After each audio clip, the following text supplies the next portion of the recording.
সালাম আলাইকুম। ইরানে বিক্ষোভকারীদের বিরুদ্ধে কঠোর অবস্থান নিয়েছেন খামেনি। আমার প্রশ্ন হলো, আপনি কার পক্ষ নেবেন, সরকার না বিরোধী দল বিক্ষোভকারীদের? কঠিন প্রশ্ন। আমি যদি এখন খামেনির পক্ষ নিই তাহলে তো ডোনাল্ড ট্রাম্প ধরিয়া লইয়া যাইব। নরিয়াকে ধরিয়া নিয়ে গেছে, যেমন নরিয়াকে ধরিয়া নিয়ে গেছে, আমাকেও ধরিয়া নিয়ে যাইতে পারে যদি আমি খামেনির পক্ষ করি। এখন কথা হচ্ছে ভাই, এই যে প্রশ্নটা করলেন, আমরা কিন্তু এই কথাটা বারবার বলেছি। আপনি যেই জাতির মধ্যে বিপ্লব করবেন, সমগ্র জাতিকে আপনার সঠিক অর্থে আপনার লক্ষ্য কী, উদ্দেশ্য কী, পরিষ্কার ধারণা দিতে হবে। ইরানে ওনারা যে বিপ্লব করেছেন 79 সালে, একটা রাজনৈতিক সার্কামস্ট্যান্স হয়েছে। এটা তেল বাণিজ্যের ব্যাপার, তেলের রাজনীতি। ব্রিটিশ আমেরিকান কোম্পানি তারা চেষ্টা করেছে সেখানে ইরানের তেল কিন্তু ওয়ার্ল্ডের অন্যতম রিজার্ভ ছিল, তাদের নিয়ন্ত্রণে নেওয়ার জন্য। তো এই ঘটনাটাকে রাজনৈতিক ইস্যুতে পরিণত করছে। তখন ওনারা শিয়া আদর্শের মতাদর্শের উপর ভিত্তি করা একটা ইসলামিক সেন্টিমেন্টের রাজনীতি করতেন তারা, ইমাম খোমেনিরা। আমি বলবো এটা আল্লাহ রাসূলের প্রকৃত ইসলাম, যেটা রিয়েল ইসলাম। একটা হচ্ছে ইসলামের নামে চলা কিছু মোল্লাতন্ত্র, আরেকটা হলো ইসলাম। দুইটা ডিফারেন্স আছে কিন্তু। যেটা আল্লাহর কোরআন আর হলো ইসলামের নামে চলা কিছু ব্যবস্থা, ডিফারেন্স আছে কিন্তু। আচ্ছা, যাই হোক, সেটা ওনারা করেছেন। ব্যাপক গণবিক্ষোভ হয়েছে, আন্দোলন হয়েছে, পাহলবিরা পালিয়েছে। যারা ইসলামী আন্দোলন করেছেন তারা ক্ষমতায় আসলো। আইসা এই গত এতটা বছর 80 সাল থেকে এই পর্যন্ত তারা ইরান শাসন করেছে। প্রায় 9 থেকে 10 কোটি ইরানের জনগণ। ইরান একটা বৈচিত্র্যময় জায়গা। এখানে শতাব্দীর পর শতাব্দী ধরে পাহলবিদের রাজত্ব চলেছে, রাজতন্ত্র চলেছে। রাজতন্ত্রের সুবিধা অসুবিধা জনগণ দেখেছে। এখন আমার কথা ছিল, জনগণকে যতক্ষণ না আপনি প্রকৃত ইসলামের আকিদা কনসেপ্ট দিতে না পারবেন, জাতির লক্ষ্যটা কি, উদ্দেশ্যটা কি, জাতি কি হাসিল করতে চায়, সেটা যদি জাতির নারী পুরুষ শিক্ষিত নিরক্ষর প্রত্যেকটা সদস্যকে আপনার জাতির লক্ষ্য সম্পর্কে সম্যক ধারণা দিতে হবে। শিক্ষা ব্যবস্থার মধ্যে, প্রচারণার মধ্যে জাতির লক্ষ্যটা। দ্বিতীয়টা হলো লক্ষ্য অর্জনের প্রক্রিয়া জাতিকে দিতে হবে। আমার অ্যাসেসমেন্ট, আমার পর্যবেক্ষণ বা অবজারভেশন, আল্লাহ রাসূলের প্রকৃত ইসলামের যে আকিদা কনসেপ্ট, এই বিপ্লবকারীরা তথা খোমেনি সাহেবরা ওনারা ইরানি পার্সিয়ান জাতিকে দিতে পারেন নাই। আল্লাহ রাসূলের সেই কর্মসূচিও দিতে পারেন নাই।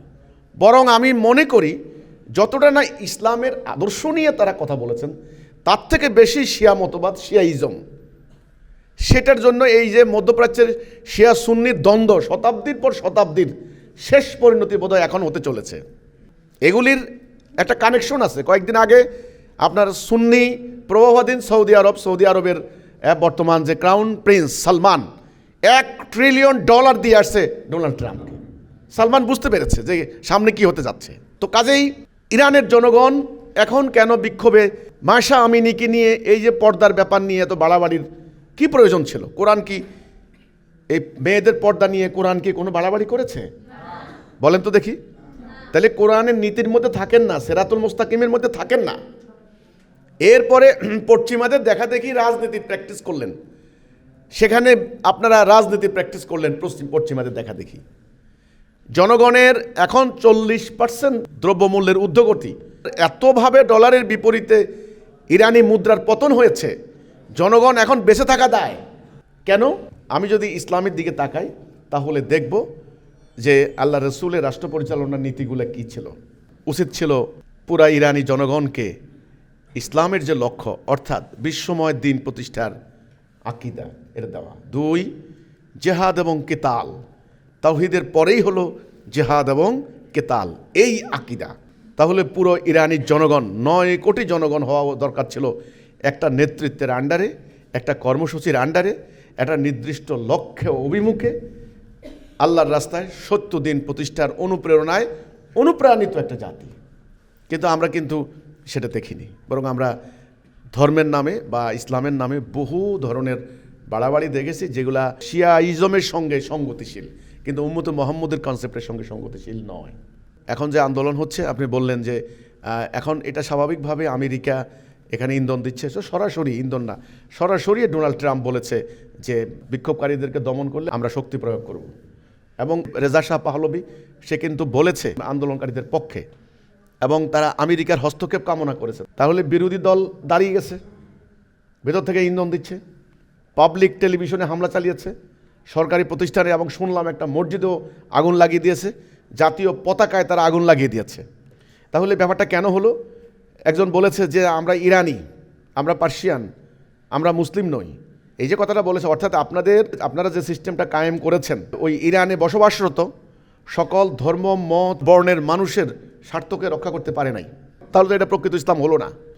সেখানে বিরাট একটা সংখ্যক নারী তারা মনে করেছেন যে তারা অধিকার বঞ্চিত, জনগণ মনে করেছেন যে সরকারি কর্মকর্তারা সুযোগ সুবিধা নিচ্ছে, আমরা বঞ্চিত। এটা জনগণ মনে করবে কেন? জনগণ মনে করছে যে আমার দেশের জনগণের নিরাপত্তার থেকে, তাদের দৈনন্দিন জীবনযাত্রার থেকে বরং তারা ওই যে বাহিরের বিভিন্ন ধরনের গোষ্ঠীকে সম্পৃক্ত, যেমন ধরেন ইয়েমেনে বিভিন্ন গোষ্ঠীকে তারা অস্ত্র দিচ্ছে, অর্থ দিচ্ছে, আপনার হলো লেবাননে দিচ্ছে, হিজবুল্লাহ যারা সিরিয়া আছে, এগুলা করতে যায় কিন্তু ইরানের বিরাট একটা অর্থনৈতিক সংকট সৃষ্টি হয়েছে।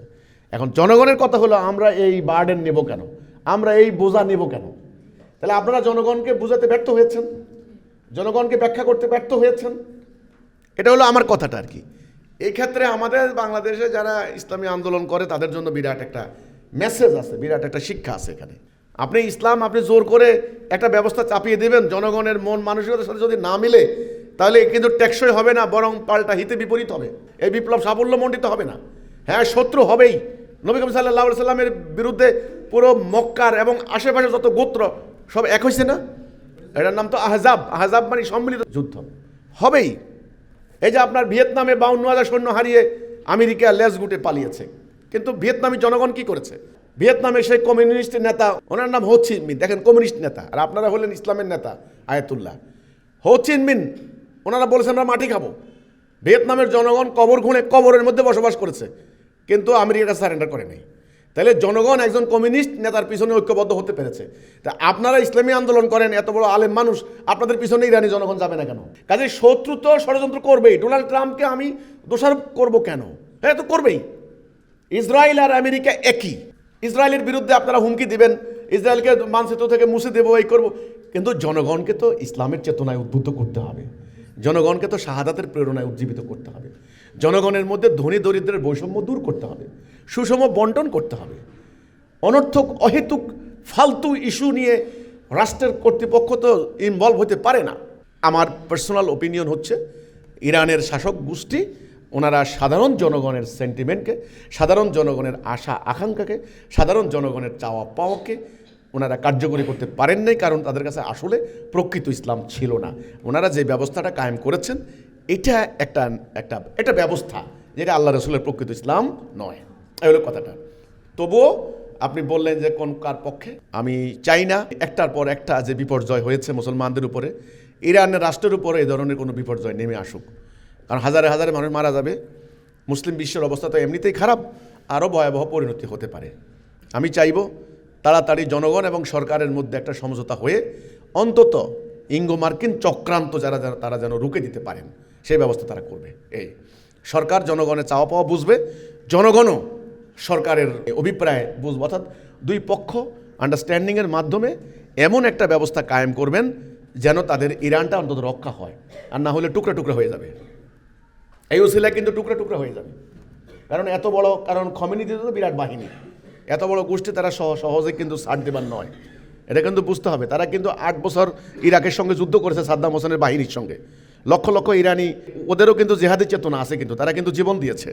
বিষয়টা কিন্তু একেবারে সহজেই ভেনিজুয়েলার প্রেসিডেন্টের মতো ধরে নিয়ে যাবে এত সহজ না, জটিল হবে পরিস্থিতি এখানে। তো আমরা আশা করব অন্তত মুসলমানদের একটা রাষ্ট্র এখানে যেন বিপর্যয় নেমে না আসে। এই হচ্ছে আমার কথাটা।